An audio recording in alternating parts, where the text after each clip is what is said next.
Welcome to ஸ்ரீபேக் Srinivasan. இன்றைக்கி பார்க்க போகிற மிஷின் பார்த்தீங்கன்னா கண்டினியூ பேக் சீலர் மிஷின்.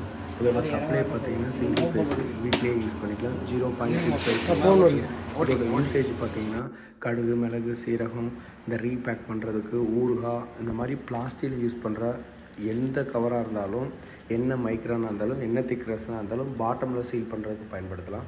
அதிகமாக மோஸ்ட்டு பார்த்தீங்கன்னா இந்த ஸ்நாக்ஸு, சூப்பர் மார்க்கெட்டு, ப்ளஸ் மளிகை கடைகள், இந்த மாதிரி ஏஜென்சி, இந்த மாதிரி ஃபுட்டுக்கு சம்மந்தமாக யூஸ் பண்ணுறது, ஃபார்மசி சம்மந்தமாக, அக்ரி சம்மந்தமாக பிளாஸ்டிக் பேக்கில் வர்றதுக்கு, பாட்டம் சீல் பண்ணுறதுக்கு 10 mm யூஸ் பண்ணுறதுக்கு பயன்படும். இதோட எஃபிஷியன்சி பார்த்திங்கன்னா லைஃப் டைம் யூஸ் பண்ணிக்கலாம். ப்ளஸ் பர் மினிட்டுக்கு 45 55 பீசஸ் மேலே விட்டுக்கலாம். இதை பற்றி மேலும் டீட்டெயில்ஸ் வேணுன்னா வீடியோவில் தெரிகிற நம்பருக்கு கால் செஞ்சு அப்டேட் பண்ணிக்கோங்க. ஃபேக்ட்ரியில் ட்ரையல் எடுத்துக்கோங்க. ஓகே, நன்றி, தேங்க்யூ. உங்கள் ஸ்ரீபேக் சீனிவாசன். நெக்ஸ்ட்டு டெக்னாலஜி வீடியோவுடன் சந்திப்போம்.